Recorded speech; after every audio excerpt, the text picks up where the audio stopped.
ഇന്ത്യയിലെ പൊതുസമൂഹം ബഹുമാനിക്കുന്ന, ഇന്ത്യയിലെ യുവതലമുറ ആരാധിക്കുന്ന ഒരു മനുഷ്യനാണ് അജിത് ഡോവൽ. അജിത് ഡോവലിന്റെ വരവ് കേരളത്തിൽ തന്നെ വലിയ രീതിയിൽ ചർച്ചയായി നിൽക്കുമ്പോഴാണ് മീഡിയ വണ്ണിന്റെ ഒരു ചർച്ച സമൂഹ മാധ്യമങ്ങളിൽ ചർച്ചയാകുന്നത്. നമുക്കറിയാം, അവർ ചുറ്റുമിരുന്നൊരു ചർച്ചയുണ്ട്. എന്താണോ പൊതുസമൂഹം ചിന്തിക്കുന്നത് അതിനെതിരായിട്ടാണ് അതിന്റെ ഒരു അവസാന ഭാഗം വന്ന് എത്തി നിൽക്കുക. അതുപോലെ തന്നെയാണ് അജിത് ഡോവൽ. അജിത് ഡോവലിന് ഈ പരിഗണന നൽകേണ്ട ആവശ്യമുണ്ടോ? അദ്ദേഹം കണ്ടഹാറിലെ വിമാനറാഞ്ചലുമായി ബന്ധപ്പെട്ട് ഭീകരവാദികളെ പാകിസ്ഥാന് നൽകിയ മധ്യസ്ഥത വഹിച്ച ഒരു മനുഷ്യനായി മീഡിയ വൺ അജിത് ഡോവലിനെ ചിത്രീകരിക്കുന്നു. അങ്ങനെ ചിത്രീകരിക്കേണ്ട ഒരു ആവശ്യകത നിലവിലെ സാഹചര്യത്തിലുണ്ടോ? അങ്ങനെ അജിത് ഡോവൽ ഒരു ഭീരു ആണോ? ഒരിക്കലുമല്ല. അത് മീഡിയ വണ്ണിൻ്റെ ചർച്ച വളരെ മോശമായൊരു ചർച്ചയാണ്. അജിത് ഡോവലിനെ ഇന്ന് ഭാരതത്തിലും കേരളത്തിലും വർദ്ധിച്ചു വരുന്ന യുവാക്കളുടെ ഒരു ഹരമാണ് അജിത് ഡോവൽ. ഒരു മോഡലാണ് യുവാക്കളുടെ അജിത് ഡോവൽ ഭാരതത്തിൽ. അപ്പോൾ അതിനെ എങ്ങനെയെങ്കിലും ഒന്ന് താറടിച്ച് കാണിക്കണം. പിന്നെ മീഡിയ വണ്ണിൻ്റെയൊക്കെ ചർച്ചകൾ ഏത് താല്പര്യമാണെന്ന് നമുക്കറിയാമല്ലോ. കാരണം ജാമ്യ മില്ലിയ സർവകലാശാലയിൽ ഇന്ത്യ വിരുദ്ധ മുദ്രാവാക്യവും പഠിക്കുവാൻ പോകുന്ന വിദ്യാർത്ഥികൾ ആയുധം ശേഖരിക്കുന്നത് കണ്ടെടുത്തിട്ടില്ല എന്ന് റിപ്പോർട്ട് ചെയ്ത ചാനലാണ്. 2 ഉന്നാവോയിൽ നടന്ന പെൺകുട്ടിയുടെ പീഡനകഥ ചിത്രീകരിക്കുവാൻ ഒരു ജേർണലിസം പോലും പാസ്സാകാത്ത ഒരുത്തൻ ക്യാമറയും കൊണ്ട് പോയപ്പോൾ UP പോലീസ് തടയുകയുണ്ടായി. അതിനെതിരെ UP മുഖ്യമന്ത്രിക്കെതിരെയെല്ലാം ഘോരഘോരം വർഗീയതാവാദിയാണ് യോഗി ആദിത്യനാഥ് എന്ന് പറഞ്ഞ് കേരളത്തിലെ ജനങ്ങൾക്ക് എത്തിച്ചു കൊടുത്തൊരു മാധ്യമം. അവരുടെ താല്പര്യം എന്താണെന്ന് കേരളത്തിലെയും ഭാരതത്തിലെയും ജനങ്ങൾക്കറിയാം. അതുകൊണ്ടാണ് 28 ദിവസം ബ്രോഡ്കാസ്റ്റിംഗ് കോർപ്പറേഷൻ ലൈസൻസ് ക്യാൻസൽ ചെയ്തത്. അപ്പോൾ ഇന്ത്യയിൽ ആ ഒരു മീഡിയ വണ്ണിൻ്റെ ബ്രോഡ്കാസ്റ്റിംഗ് ക്യാൻസൽ ചെയ്തപ്പോൾ എന്തെല്ലാം പ്രശ്നങ്ങളായിരുന്നു. ഇവിടുത്തെ മീഡിയകൾ ആവിഷ്കാര സ്വാതന്ത്ര്യം, ഇന്ത്യൻ പത്രധർമ്മത്തിൻ്റെ കടയ്ക്കൽ കത്തിവയ്ക്കുന്നു എന്നെല്ലാം പറഞ്ഞ് എന്തെല്ലാം ആക്ഷേപം മോഡിയെയും വാർത്താവിതരണ പ്രക്ഷേപണ വകുപ്പ് മന്ത്രിയെയും എല്ലാം. പക്ഷെ അവർ ചെയ്യുന്നതെല്ലാം ഇത്തരം തീവ്രവാദികൾക്ക് അനുകൂലമായിട്ടുള്ള പോസ്റ്റുകളും വാർത്താ ചാനലുകൾ വായിക്കുന്നവരും. പക്ഷേ മീഡിയ വണ്ണിനെ പോലുള്ളവർ ഇത്തരം ചർച്ച ചെയ്യാതിരുന്നില്ലെങ്കിൽ അതിശയമുള്ളൂ.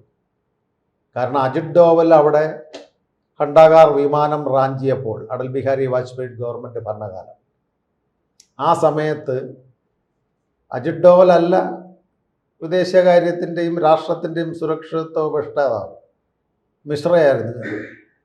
ആ ബ്രിജേഷ് മിശ്രയായിരുന്നു വാജ്പേയിയുടെയും ഇന്ത്യയുടെയും സാമ്പത്തികമല്ല വിദേശകാര്യവും രാഷ്ട്ര സുരക്ഷിതത്വ ഉപദേഷ്ടാവായിരുന്നു. പിന്നെ എങ്ങനെ അജിത് ഡോവലിനെ ഇതിൻ്റെ മധ്യസ്ഥനായിട്ട് അയക്കും? അദ്ദേഹം IPS കേഡറിലുള്ള ഒരു EDയോ CBIയോ ഉദ്യോഗസ്ഥനായിരുന്നു അന്ന്. അതിനപ്പുറം രാജ്യസുരക്ഷിതത്വമൊന്നും അടൽ ബിഹാരി വാജ്പേയി അജിത് ഡോവൽ എന്ന് പറയുന്ന ഇന്ത്യൻ ജെയിംസ് ബോണ്ടിനെ ഏൽപ്പിച്ചിട്ടില്ല. അപ്പോൾ ശുദ്ധ പോഷ്കാണ് ജനങ്ങളുടെ ഇടയിൽ കൺഫ്യൂഷനാക്കുക. ഇത്തരത്തിലുള്ള ഒരു രാജ്യവിരുദ്ധനും തീവ്രവാദികൾക്ക് ഇടനിലക്കാരനായിട്ട് നിന്നവരെന്ന് വരുത്തി തീർക്കുക. അത് മാധ്യമ ധർമ്മത്തിന്, എത്തിക്സിനെതിരായിട്ടാണ് മീഡിയ വൺ അത്തരം ഒരു ചർച്ച എടുത്തിട്ടുണ്ടെങ്കിൽ ചെയ്തിട്ടുള്ളത്. നാം ഈ മൻമോഹൻ സിംഗിന്റെ കാലഘട്ടത്തിൽ അറിയാം, നമ്മുടെ രാജ്യത്ത് ഉള്ളിൽ കയറി നിരന്തര സ്ഫോടനങ്ങൾ ഉണ്ടാക്കുക, അതോടൊപ്പം തന്നെ പാകിസ്ഥാൻ പട്ടാളത്തെ സംബന്ധിച്ച് അവർ ഇന്ത്യൻ സൈനികരുടെ തലയറുത്ത് കൊണ്ടുപോകുന്ന ഒരു അവസ്ഥ വരെയുണ്ട്. അപ്പോൾ ദയനീയമായി നോക്കി നിന്ന ആ സർക്കാരിനെ അന്ന് പിന്തുണച്ചവരാണ് ഇന്ന് അന്ന് സംഭവിച്ചതിൽ മൗനം പാലിച്ചിട്ട് ഇപ്പോൾ ഈ നരേന്ദ്രമോദി, അജിത് ഡോവൽ അവരെല്ലാം ഒരു ഭീരുവായി ചിത്രീകരിക്കാനുള്ള ശ്രമം നടത്തുന്നുണ്ടല്ലോ.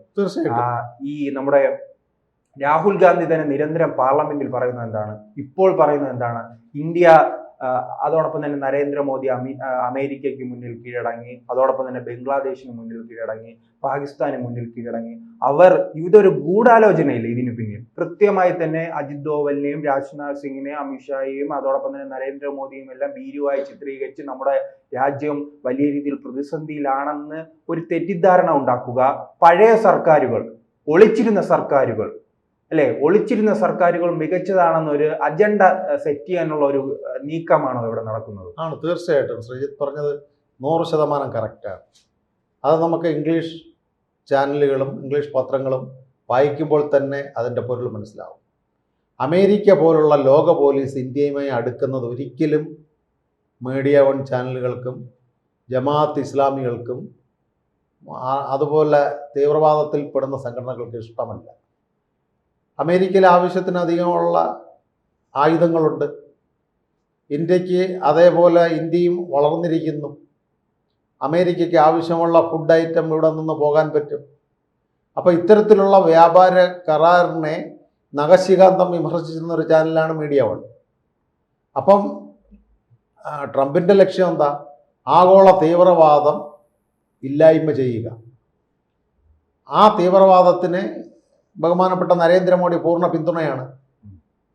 എല്ലാ ട്രംപിൻ്റെ നയങ്ങളെയും മോഡിജി അനുകൂലിക്കുന്നില്ല. ഇപ്പോൾ ഉദാഹരണത്തിന് ഇവിടുന്ന് കൃഷി ഐറ്റങ്ങൾ അയക്കുന്നതിന് കുറേ മൊണിറ്റോറിയറുമുണ്ട്. അപ്പോൾ അത്തരത്തിലുള്ള ബാൻഡുകൾ ചെയ്തിട്ടുള്ളതേ പോകുന്നുള്ളൂ. പക്ഷെ മീഡിയ വണ്ണിന് എന്നും ഇത്തരം തീവ്രവാദങ്ങൾക്ക് അമേരിക്ക എതിരാണ്. അമേരിക്കയുടെ മറ്റ് പ്രസിഡന്റന്മാരെക്കാളും റൊണാൾഡ് ട്രംപിനാണ് തീവ്രവാദത്തെ ഉന്മൂലനം ചെയ്യുക എന്നുള്ള ഒരു തന്ത്രം അമേരിക്ക എല്ലാ കാലത്തും എടുത്തിട്ടുണ്ട്. പക്ഷേ അതിൽ 101% കൂടുതൽ ട്രംപ് ഇപ്പോൾ കൈകാര്യം ചെയ്യുന്നു. നിലവിലെ ഈ ചാനലുകളും അതോടൊപ്പം തന്നെ നമ്മുടെ പ്രതിപക്ഷ നേതാവ് രാഹുൽ ഗാന്ധിയും പറയുന്ന വാക്കുകൾ പരിശോധിച്ചാൽ നമുക്ക് തോന്നും ഇന്ത്യയിലെ ഏറ്റവും കരുത്തുറ്റ പ്രധാനമന്ത്രി മൻമോഹൻ സിംഗ് എന്നാണ്. അതായത് എല്ലാ കുഞ്ഞുങ്ങൾക്കും അറിയാമല്ലോ, UPA ഗവൺമെൻറ് എന്ന് പറഞ്ഞാൽ പിൻസീറ്റ് ഡ്രൈവിംഗ് ആയിരുന്നു. സോണിയ മാം, ഈ രാഹുലിൻ്റെ അമ്മയായിരുന്നു എല്ലാ ഫയലുകളും നിയന്ത്രിച്ചിരുന്നത്. ഇപ്പോൾ ഇവർ അത് ഇടയ്ക്ക് ഡിഫൻസിൽ നിന്ന് റിട്ടയർഡായ ആയുധ ഇമ്പോർട്ട് ചെയ്യുന്ന ഒരാൾ, അദ്ദേഹം ഒരു വീക്കിലിയിൽ എഡിറ്റോറിയൽ എഴുതിയിരുന്നതാണ് അദ്ദേഹത്തിനെ കൊണ്ട് ചെയ്യിപ്പിച്ച കാര്യങ്ങൾ. ഇപ്പോൾ ഇവർ നരവരയുടെ സൈനിക മേധാവി നരവരയുടെ പുസ്തകത്തിൻ്റെ 2 വരികളും എടുത്തുകൊണ്ട് വരുന്നല്ലോ. അന്ന് പറഞ്ഞാൽ ഇന്ത്യൻ ജനാധിപത്യത്തിൻ്റെ ആ ശ്രീകോവിലിനകത്ത് നടക്കുന്ന നല്ല ബില്ലുകൾ പാസ്സാക്കാൻ പാടില്ല, നല്ല രീതിയിലുള്ള ചർച്ചകൾ പോകരുത്, ജനാധിപത്യ ശ്രീകോവിൽ എന്നും അലങ്കോലമാണെന്ന് വിദേശ രാജ്യങ്ങളെ ബോധ്യപ്പെടുത്തുവാൻ ഈ പ്രതിപക്ഷ നേതാവ് കരുതിക്കൂട്ടുന്ന ഒരു ഇതാണ്. അപ്പോൾ അതിന് ഏക മലയാള ചാനലുകളിൽ ചിലതൊഴിച്ചാൽ ബാക്കിയുള്ളതെല്ലാം രാഹുലിനെ അംഗീകരിക്കുന്നു. ഇന്ത്യയിൽ നല്ല രീതിയിൽ ജനാധിപത്യം പോകരുത്, തീവ്രവാദം വളരണമെന്ന് ആഗ്രഹിക്കുന്ന ചാനലുകൾ കേരളത്തിലുണ്ട്, ഭാരതത്തിലുണ്ട്. അതിൽ എണ്ണപ്പെട്ട ചാനലുകളിൽ വരുന്നതാണ് ഇത്തരത്തിൽ ഉള്ളവർ. പേരെടുത്ത് പറയുവാനൊന്നും ഞാൻ ആഗ്രഹിക്കുന്നില്ല. അല്ലെങ്കിൽ ഇന്ത്യ വിരുദ്ധ പ്രസംഗങ്ങൾ ജർമ്മനിയിലും ഇറ്റലിയിലും കാനഡയിലും പോയി സംസാരിച്ചപ്പോൾ ഈ പ്രതിപക്ഷ നേതാവിൻ്റെ വാക്കുകൾ ഈ ചാനൽ എവിടെ പോയിരുന്നു? നരേന്ദ്രമോദി പറയുന്നത് മാത്രം പൊക്കിപ്പിടിക്കുവാൻ ക്യാമറകൾ നിന്ന് പോകും. ഡൽഹിയിൽ നടന്ന ബഹളങ്ങൾ CI പ്രക്ഷോഭമായിട്ടുള്ള അസത്യമായിട്ടുള്ള നുണകളായിരുന്നു ഈ ചാനൽ വിളമ്പിക്കൊണ്ടിരുന്നത്. അതുകൊണ്ടാണ് അതിന് നിരോധനം വന്നതും. ഇന്ത്യൻ ബ്രോഡ്കാസ്റ്റ് കോർപ്പറേഷൻ സാറ്റലൈറ്റ് എടുത്ത് കളഞ്ഞത് അതാണ്. അപ്പോൾ പത്രധർമ്മത്തിന് വിരുദ്ധമായിട്ട് അന്വേഷണം ചെയ്യാതെ റിപ്പോർട്ട് ചെയ്യുന്നത് ഇന്ത്യൻ പത്രധർമ്മത്തിനും മീഡിയ ധർമ്മത്തിനും എതിരാണ്. അതിന് നരേന്ദ്രമോദി എന്ത് കാര്യങ്ങൾ നിയന്ത്രിച്ചാലും സ്വാഗതം ചെയ്യുക തന്നെ ഇന്ത്യൻ ജനത ചെയ്യും. പിന്നെ ഈ ഡോവലിന് എതിരെ പറയുന്നതിന് പ്രത്യേക കാര്യമുണ്ട്. ഇന്ന് 10-39 അകത്ത് കിടക്കുന്നത് ഡോവലാണ് കാരണക്കാരൻ. ഡോവൽ ഇവിടെ വന്ന് കറിക്കായും മലക്കറിയും കൊടുക്കുന്ന രീതിയിൽ കേരള കൈലി ഉടുത്ത് അന്വേഷണം നടത്തി എവിടെയൊക്കെ ആരൊക്കെ തീവ്രവാദികൾ പാർക്കുന്നു എന്ന് കണ്ടുപിടിച്ച് അദ്ദേഹത്തിനെ സഹായിക്കുന്ന രീതിയിൽ 8-9 ഉദ്യോഗസ്ഥന്മാർ 45 ദിവസം പണിപെട്ടിട്ടാണ് ഈ തീവ്രവാദികളെ എല്ലാം തൃശ്ശൂർ ബസ് കത്തിച്ച പ്രതികൾ, തടിയൻ്റെ ഇവിടെ നസീർ, ബാക്കിയുള്ള പാർട്ടികൾ പാർലമെൻറ്റിൽ ബോംബിട്ട കേസുകൾക്ക് സഹായിച്ചത്. ഈ ജാമ്യമില്ല സർവകലാശാലയിൽ ഇപ്പോൾ 2 ഡോക്ടർമാർ അകത്തായി കിടക്കുന്നത് അതുപോലെ മീഡിയ വണ്ണിൻ്റെ പഴയ ക്യാമറാമാന്മാരെ എല്ലാം അന്വേഷിച്ചത് ഈ ഡോവലിൻ്റെ ടീമാണ്. അപ്പോൾ മീഡിയ വണ്ണിന് എന്തായാലും പണ്ട് മീഡിയ കണ്ടഹാർ വിമാനം റാഞ്ചിയപ്പോൾ വേണ്ട സഹായം തീവ്രവാദികൾ ചെയ്തു കൊടുത്തതെന്ന് പറഞ്ഞില്ലെങ്കിലേ അതിശയമുള്ളൂ. അപ്പോൾ ഇത്തരത്തിലുള്ള പ്രവർത്തനത്തിന് ഡോവലെതിരാണ്. ആ ഡോവലിനെ ഒരു കാര്യം ഇന്ത്യയുടെ സുരക്ഷിതത്വം നോക്കുന്ന ആളെന്ന നിലയിൽ കേന്ദ്ര ആഭ്യന്തര മന്ത്രാലയമോ പ്രധാനമന്ത്രിയോ ഏൽപ്പിക്കുന്ന കാര്യം 100% വിജയിച്ചിരിക്കുന്നു. ഇവിടെ തിരുവനന്തപുരത്ത് തന്നെ MG റോഡിൽ കൂടി നടന്ന പോപ്പുലർ ഫ്രണ്ടിൻ്റെ മുദ്രാവാക്യങ്ങൾ, ആലപ്പുഴ ജില്ലയിൽ അവർ മുഴക്കിയ മുദ്രാവാക്യങ്ങൾ, പാലക്കാട് ജില്ലയിൽ നമ്മുടെ പ്രവർത്തകരെ വധിച്ചിട്ടുള്ളത്, ശ്രീനിവാസനെ ആലപ്പുഴ വധിച്ചിട്ടുള്ളത്, അത് കഴിഞ്ഞിട്ടുള്ള മുദ്രാവാക്യങ്ങൾ വഴി ഇല വെട്ടിയിട്ട് അരിയും നനച്ച് വെച്ച് കുന്തിരിക്കവും പോച്ച് റെഡിയായി ഇരിക്കൂ ഹിന്ദു ജനതയെന്ന് പറഞ്ഞ് മുദ്രാവാക്യം വിളിച്ചപ്പോൾ ഈ മതേതരം വിളമ്പി യാത്ര ചെയ്യുന്ന VD സതീശനെയൊന്നും ഒരു വാക്ക് ആ മുദ്രാവാക്യം വിളിക്കുവാൻ പാടില്ല, ഇത് മതേതര കേരളമാണെന്ന് പ്രസംഗിച്ചില്ലല്ലോ. കാന്തപുരത്തിൻ്റെ പുത്തരിക്കണ്ടം മൈതാനിൽ ചെന്നിരുന്ന യോഗത്തിലൊന്നും CM-നെ പോലുള്ള ബഹുമാനപ്പെട്ട മുഖ്യമന്ത്രിയൊന്നും ഇത്തരം മുദ്രാവാക്യം പാടില്ല എന്ന് പറഞ്ഞിട്ട് അറസ്റ്റ് ചെയ്തിട്ടില്ലല്ലോ. ED വരേണ്ടി വന്നിട്ടില്ലേ? അന്ന് ഈ SIT ഉദ്യോഗസ്ഥരെവിടെ പോയിരുന്നു? അന്ന് കേരളത്തിലെ നല്ല ഇൻ്റലിജൻസ് എന്ന് പറയുന്ന ഉദ്യോഗസ്ഥന്മാരെവിടെ പോയിരുന്നു? ഈ 39 പേരെയും തൂക്കി അകത്തിടാനും ഇന്ത്യ വിരുദ്ധ പ്രവർത്തനത്തിന് ഭൂമാഫിയകൾക്ക് കാശ് വന്നതും ഇവിടുത്തെ യുവതി യുവാക്കൾക്ക് ബ്രെയിൻ കുത്തിവയ്ക്കുന്നതും കാശ്മീരിൽ കല്ലെറിയുവാൻ 500 രൂപ കൊടുക്കുന്നതിനും വിദേശ രാജ്യത്ത് നിന്ന് പണം വന്നപ്പോൾ അതിനെതിരെ ഒരു അന്വേഷണത്തിന് കേരളത്തിലെ സർക്കാർ ന്യൂനപക്ഷത്തിൻ്റെ തുച്ഛമായ വോട്ടുകൾക്ക് വേണ്ടി എന്തേ ഈ സമ്മേളനങ്ങളെല്ലാം അവർ പോകുന്നു? നാവാമുകുന്ദ ക്ഷേത്രത്തിൽ നടന്നൊരു 240 വർഷത്തിന് മുമ്പ് മൺമറഞ്ഞു പോയ ഒരു ഉത്സവത്തെ പുനരുജ്ജീവിച്ചപ്പോൾ ഈ നേതാക്കൾ അവിടെ പോകാത്തത്? അവിടെ പോയിരുന്നെങ്കിൽ നമുക്ക് സമ്മതിക്കാം, മതേതരത്വമാണ്. അപ്പോൾ ഒരു മതവിഭാഗത്തിന് വേണ്ടി മാത്രം പ്രവർത്തിക്കുന്ന ഇത്തരത്തിലുള്ള സതീശനെ പോലുള്ള നേതാക്കളും ഭരണവർഗത്തുള്ളവരും കപട മതേതരവാദികളാണ്. ഇവിടുത്തെ മുസ്ലിങ്ങൾക്ക് കുഴപ്പമില്ല, കേന്ദ്ര ഗവൺമെൻറ് മുസ്ലിം സഹോദരന്മാരെ ഒന്നും ചെയ്യുന്നില്ല. ഇന്ത്യ വിരുദ്ധ പ്രവർത്തനം ചെയ്യുന്ന തീവ്രവാദികളെ അകത്താക്കുക, ഇവിടുത്തെ സാംസ്കാരിക ഉറ്റുനിൽക്കുന്ന ഹിന്ദുക്കൾക്കെതിരെ മുദ്രാവാക്യം വിളിക്കുന്നവരെ അകത്താക്കുക, കറക്റ്റ് ഇല്ലീഗലായിട്ട് കള്ളപ്പണം വെളുപ്പിക്കുന്നവരെ അകത്താക്കുക, ഭൂമാഫിയകൾക്കെതിരെ അകത്താക്കുക. ഇന്ന് എന്തുമാത്രം തിരുവനന്തപുരം സിറ്റിയിൽ തന്നെ എടുത്തു നോക്കുക, എന്തുമാത്രം ഭൂപ്രദേശങ്ങൾ വാങ്ങിക്കൂട്ടിയിരിക്കുന്നവർക്ക് വിൽക്കാൻ പറ്റുന്നുണ്ടോ? ഇവിടെ ആധാർ കാർഡും പാൻ കാർഡും ഇന്ത്യയിൽ ഏത് സ്ഥലത്ത് വസ്തുവുണ്ടെന്ന് തെളിയിക്കുന്ന ഒരു ശൃംഖല ഡിജിറ്റൽ സംവിധാനത്തിൽ കേന്ദ്രം കൊണ്ടുവന്നിട്ടില്ലേ? ഇവർ പുരോഗമനവാദികളെന്ന് പറയുന്ന കമ്മ്യൂണിസ്റ്റുകാർ എന്തുകൊണ്ട് ഇവിടുത്തെ ഡിജിറ്റൽ സംവിധാനത്തെ എതിർക്കുന്നു? അപ്പോൾ ശ്രീജിത്തിനും എനിക്കും ഇന്ത്യ അല്ലാതെ കാശ്മീരിലോ ഇന്ത്യയുടെ ഏത് ഭാഗത്ത് ഭൂമിയുണ്ടെങ്കിലും ഇന്ന് ലിങ്കിൽ വഴി നമുക്ക് അറിയാൻ കഴിയും. അപ്പോൾ ഇത്തരത്തിൽ ആ വസ്തുക്കൾ ക്രയവിക്രയം ചെയ്യുവാൻ ഈ തീവ്രവാദികൾക്ക് പറ്റുന്നില്ല. ഇവിടെ വരുന്ന എല്ലാ ബിസിനസ്സുകളും, ഇപ്പോൾ ഉദാഹരണം ഇപ്പോൾ റോയ് മരിച്ചു, അന്വേഷണം തെളിഞ്ഞു വരുന്നു. പല വിദേശ വിരുദ്ധ പ്രവർത്തനത്തിനും അദ്ദേഹത്തിൻ്റെ ബാങ്ക് അക്കൗണ്ടുകളിൽ പണം ട്രാൻസ്ഫർ ആയിട്ടുണ്ടെന്നാണ് അവസാനമായിട്ട് അറിയുവാൻ കഴിഞ്ഞിട്ടുള്ളത്. അപ്പോൾ ഭാരതത്തിൽ നടക്കുന്ന ഇവർക്ക് ഈ കല്ലെറിയുവാനും കോവുവാനും നമ്മളെ ചെങ്കോട്ടയിൽ മുകളിൽ കയറി ദേശീയ പതാക താഴെ ഇറക്കി ഖാലിസ്ഥാൻവാദികൾക്ക് വേണ്ട കാശുകൾ കൊടുക്കാൻ എവിടുന്ന കാശ്?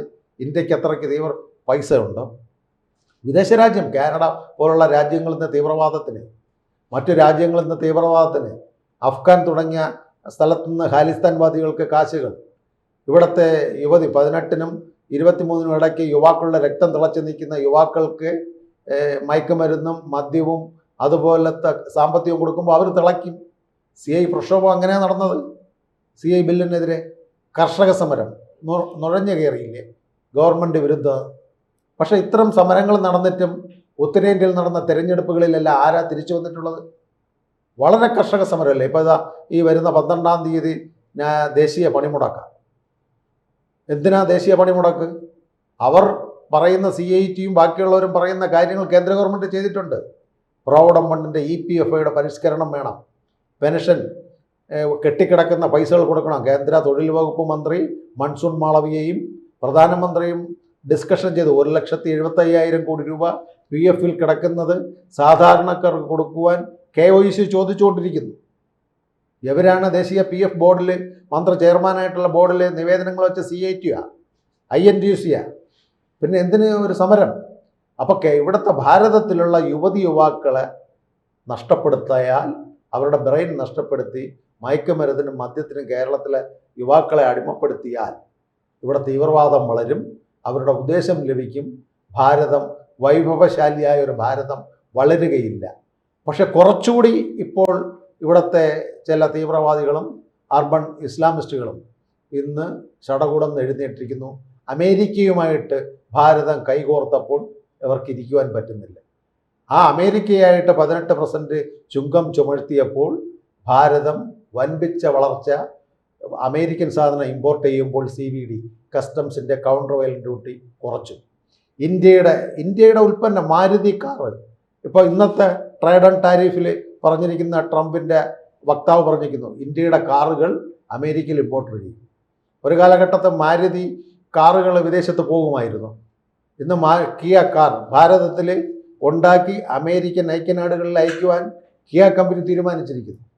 അപ്പം ഭാരതം വൻപിച്ച സാമ്പത്തിക വളർച്ചയിൽ പുതിയ ഈ ഒരു കരാറ് കൊണ്ട് $50,000 മില്യൺ ഭാരതം കരസ്ഥമാക്കുവാൻ പോകുന്നത്. അപ്പോൾ ഭാരതം പിടിച്ചാൽ കിട്ടുകയില്ല.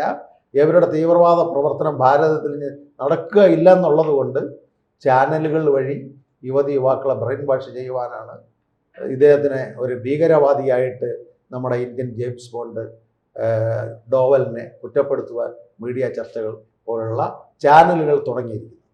കൂടുതൽ വാർത്തകളും വിശേഷങ്ങളും നിങ്ങളിലേക്ക് എത്താൻ ABC മലയാളം സബ്സ്ക്രൈബ് ചെയ്യുക, ബെൽ ബട്ടണും അമർത്തുക.